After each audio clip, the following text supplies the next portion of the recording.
you're not going to be able to necessarily come in and steal that property. In fact, you're probably going to pay market or even sometimes better than market price on that property because of the financing that's involved. So today, folks, I want to talk about seller financing and what you should be doing to prepare to talk to a seller of a property to do financing for you. That, and I think let's touch on what you're seeing as far as seller financing in the marketplace. So sure. I asked George Pino, CEO of Commercial Brokers International, my business partner, so it's an easy ask, to come in today.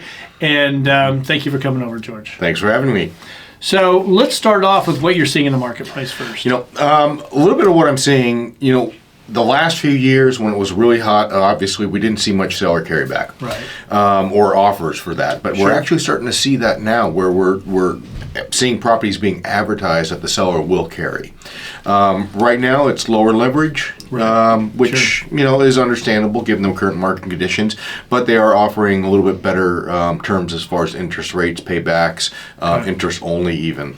Oh, okay. So, yeah. All right. Is on the seller financing, are they typically for a shorter term, 3 years? Yes, absolutely. Okay. Yeah. Absolutely. So typically, most sellers aren't in the lending business. Right. So the only real reason for them to do this is during the market conditions. Right. And this goes back to, this is a little bit before my time.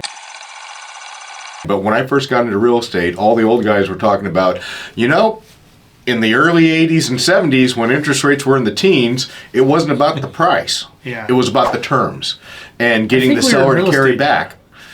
No. No, yeah, it is. But when the interest rates were that high, yes. Absolutely. And it's almost in the same situation where the sellers are trying to maintain and preserve their cap rates and the valuations on their properties. But financing and debt is really slowing down heavily, extremely actually. In the last 6 months to a year, just from the interest rate hikes, especially in the last 6 months. Yeah. So what we're seeing right now is sellers that are looking to sell the property to help that effectuate that on the sale by offering to be able to carry the financing and then get out of it in anywhere from 3 to 5 years typically. Okay. Sometimes you'll see a 1 year, but I'd be careful because market conditions and loans don't change that quickly in 1 year. Sure. But you want to project and figure out what we're looking at in 3 to 5 years and then make sure that you can refinance out at that point so that you're not in default. Because back in the day, there are some sellers that you have to look out for that they call it loan to own. Right. So they'll go in with a smaller down payment, knowing you may not be able to make it work, and then they just foreclose on you, and they have your down payment. Yeah.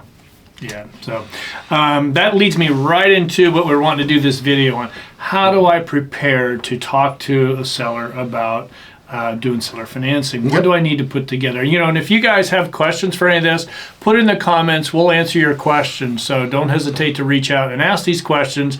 We will get them answered. But let's just do step by step. What do I need to put together to talk to a seller? Well, number one, you want to make sure that the seller can actually afford to carry the financing back.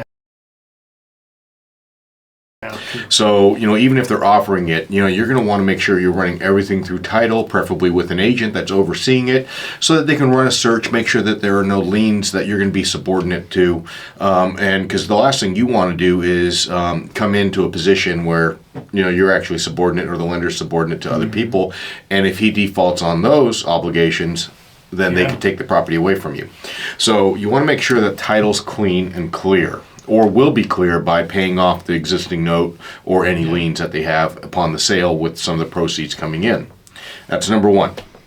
Number two is understand and realize that this seller is no longer just a seller where, after the sale closes, they're gone. Yeah. They're almost becoming a business partner with you. Yeah. Because they are offering you loan financing at better than market terms. So put together a business plan. What your plans are with this property. How do you plan on getting them out and paying off that note in 3 years or 5 years? Make sure that they understand that you are fully into this, that you're just not looking at this like, 3 years from now I'm just going to beg and plead for an extension or something along those lines. Have a plan of action. Yeah. So it's got to be. And I think that's something that, we just see it's an easier way than going to getting credit from the bank. And so putting together from the very beginning your business plan is very key to it. Yep. Okay, next step. creditworthiness.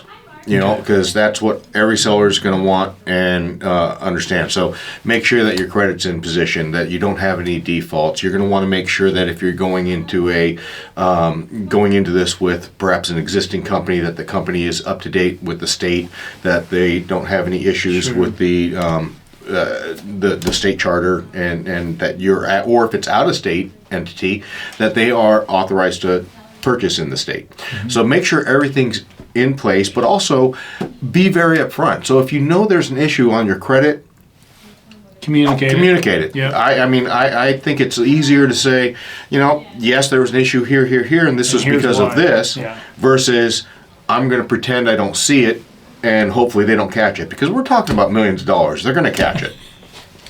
You hope anyway. I hope anyway. Yes.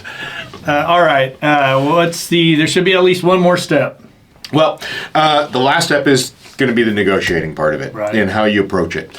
Understand that if you come in looking for everything, this is a give and take negotiation. Yeah. And the fact that the seller is offering sub-market financing is a huge benefit. You're not going to be able to necessarily come in and steal that property. In fact, you're probably going to pay market, or even sometimes better than market price on that property because of the financing that's involved. You have to go in realistic. Some people just go in trying to grab everything. Win-win. It needs to be a win-win for everybody. Absolutely. There has to be a reason why the seller wants to give the financing. Otherwise, he'll just hold on to the property. Yeah. Because it's not like he's getting a cash windfall if he's actually carrying the loan for you. It's not like he's getting a cash windfall. So if his profits are better holding the property, then he's just going to hold it. So you got to make sure you come up in your pricing. Yeah, but do your due diligence on the seller before you get yourself into one of these contracts. Absolutely. So, all right. Again, if you have any questions you want us to get answered for you, please don't hesitate to put in the comments. George, thank you for coming in. Thanks for having me. And if you could give us a like today, guys, that would be very much appreciated. And if you haven't done so, make sure you subscribe.